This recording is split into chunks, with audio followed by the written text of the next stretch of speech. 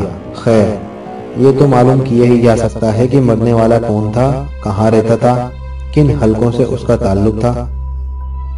جاوید اس کے لیے کام کر رہا ہے اور مجھے توقع ہے کہ وہ کامیاب ہوگا۔ ٹھیک، اچھا کیا آپ اس بات سے واقف ہیں؟ مگر نہیں۔ خیر، میں ابھی کیا کہہ رہا تھا؟ عمران خاموش ہو کر اپنی پیشانی پر انگلی مارنے لگا۔ وہ دراصل سپرنٹینڈنٹ سے فون نمبر 60 کے متعلق گفتگو کرنے جا رہا تھا، لیکن پھر کچھ سوچ کر رک گیا۔ کیا آپ کوئی خاص بات کہنے والے تھے؟ سپرنٹینڈنٹ نے پوچھا۔ وہ بھی بھول گیا، عمران نے سنجیدگی سے کہا۔ پھر اس کے چہرے پر نہ جانے کہاں کا غم ٹوٹ پڑا اور وہ ٹھنڈی سانس لے کر دردناک لہجے میں بولا، میں نہیں جانتا کہ یہ کوئی مرض ہے یا ذہنی کمزوری۔ اچانک اس طرح ذہنی روح بہکتی ہے کہ میں وقتی طور پر سب کچھ بھول جاتا ہوں۔ ہو سکتا ہے کہ تھوڑی دیر بعد وہ بات یاد ہی آ جائے جو میں آپ سے کہنا چاہتا تھا۔ سپرنٹینڈنٹ اسے ٹٹولنے والی نظروں سے دیکھنے لگا، لیکن عمران کے چہرے سے اس کی دلی کیفیت کا اندازہ کر لینا آسان کام نہیں تھا۔ پھر اس کیس کے متعلق دونوں میں کافی دیر تک مختلف قسم کی باتیں ہوتی رہیں۔